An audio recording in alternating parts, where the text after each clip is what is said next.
led the public into believing that Queen Elizabeth II is a symbolic ceremonial figurehead with little or no real power, that she is a cold but harmless old relic who passes her time sipping tea at the palace. Nothing could be further from the truth. As British monarch, Queen Elizabeth II is the wealthiest, most powerful person on earth. She embodies the crown and supreme world power. Presidents of the United States are forbidden any title of nobility and are subservient to the monarch. The U.S. President is Commander-in-Chief of the Armed Forces based at Camp David, which is known to insiders as Camp King David. Prime Ministers in Commonwealth nations like Canada and Australia are also subservient representatives of the British King or Queen. They are her spokesmen. The Governor-Generals of the Queen's Commonwealth nations represent and exercise the Queen's power on her behalf.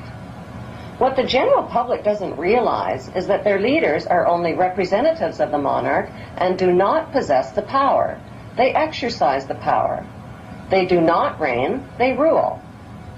The monarch, on the other hand, reigns but does not rule, possesses the power but does not exercise it. By delegating her powers instead of exercising her powers, the Queen is left safely outside and above the conflicts and divisions of the political process. She is protected from becoming a target of political hostilities. Meanwhile, the general public is kept in the dark about the true powers that the Queen actually possesses, powers that she delegates but has not yet chosen to exercise.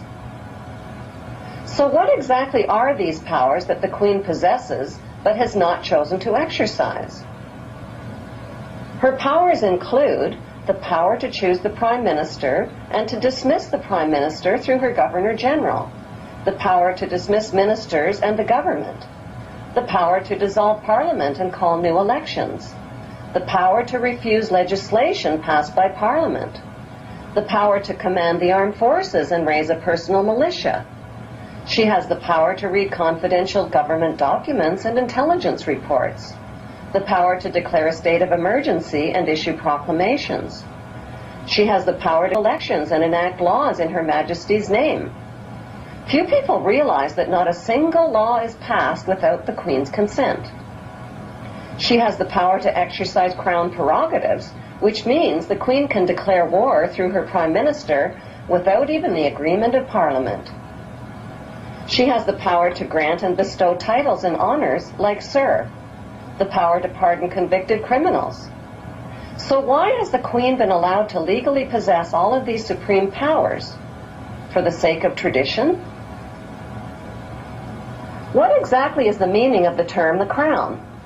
The Crown is defined as executive powers exercised in the name of the monarch. The actual crown itself, worn by the monarch, is a symbol of the Queen's executive powers. The Parliamentary Oaths Act of 1866 requires all leaders of 54 Commonwealth nations to swear an oath of loyalty to the Queen, not to the people who elected them. I swear by Almighty God that I will be faithful and bear true allegiance to Her Majesty Queen Elizabeth, her heirs and successors according to law, so help me God. Those who do not swear allegiance to the Queen are deemed unfit for office, including the Prime Minister, police, military, judges, legislators, lawyers, and public servants. New citizens to the Queen's Commonwealth nations must swear allegiance to Her Majesty the Queen.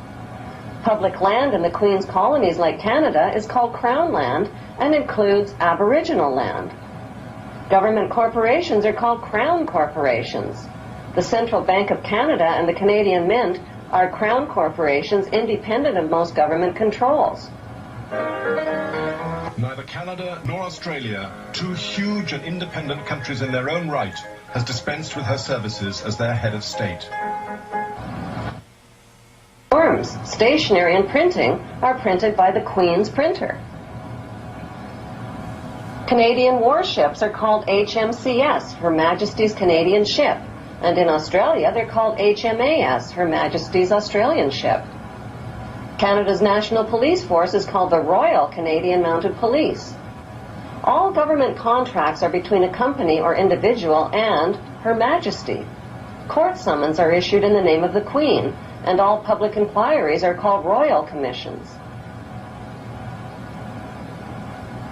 Commonwealth money carries the Queen's image worldwide as a reminder of her authority. The Queen is the lifetime hereditary head of state of Great Britain and her colonies and is unelected and unaccountable. It is against the law to advocate the abolition of the monarchy. What is the cost to British taxpayers to support the Queen and her blue blood entourage? The Public Accounts Committee and National Audit Office are forbidden to examine Queen Elizabeth Windsor's family finances, but the civil list payments are reviewed every 10 years. So for the year ended March 2002, the running expenses of the Windsor household were £7.9 million. Family spending, £35.3 million. Security, £30 million. And the list goes on. How much is the Queen actually worth? The Queen's wealth is divided into three categories. Her wealth as the monarch, her visible personal wealth, and her invisible personal wealth. The Queen's wealth as the monarch includes 54 Commonwealth nations worldwide, millions of acres of Crown land and resources, thousands of Crown corporations, and the corporate city-state of London, which is the capital of world finance. The Queen's visible personal wealth, which was accumulated tax-free until 1992, includes royal yachts, Rolls-Royces, racehorses, 5 castles, the world's largest collection of jewels, 20,000 old masterpieces, and billions of Class A shares in blue-chip stocks and bonds, which have been invested and reinvested over and over again tax-free. Most of the Queen's family fortune was inherited from her ancestors' illegal opium trade with China and the black slave trade. In 1977, the Bank of England Nominees was established to hide the Queen's personal portfolio of wealth. As the British monarch, the Queen has access to privileged information, state secrets, and the world's top financiers. She is immune to accusations of insider trading or conflicts of interest. Her financial portfolio includes Rio Tinto, General Electric, Royal Dutch Shell, British Petroleum, Archer Daniels Midland, and the list goes on. The Queen's visible billions are but a tiny fraction of her invisible wealth accumulated through the black nobility. What is the black nobility? The black nobility is a wealthy aristocracy of elite ruling families who solidified their power in the 12th century by intermarrying with the wealthy godfather families of Venice, Italy. During the bloodbaths of the Christian Crusades, this brutal Italian oligarchy captured the trading monopolies. Over the centuries, the black nobility have used their power and wealth to rape, plunder, and exploit every corner of the globe. Dr. John Coleman's book, The Committee of 300, describes the history of assassinations, kidnappings, robbery, rape, blackmail, coercion, and terror committed by these inbred families on a grand scale. Today, they enrich themselves from the illegal drug and arms trade using well-distanced intermediaries. An estimated $280 billion in flight capital and drug money flows into their secret Swiss accounts. Who are these ruling black nobility families?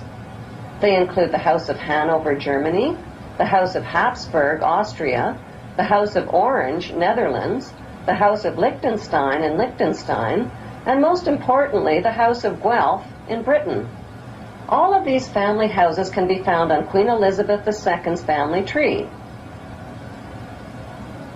The black nobility are the founders of the Committee of 300, which is also known as the Illuminati or Illuminated Ones.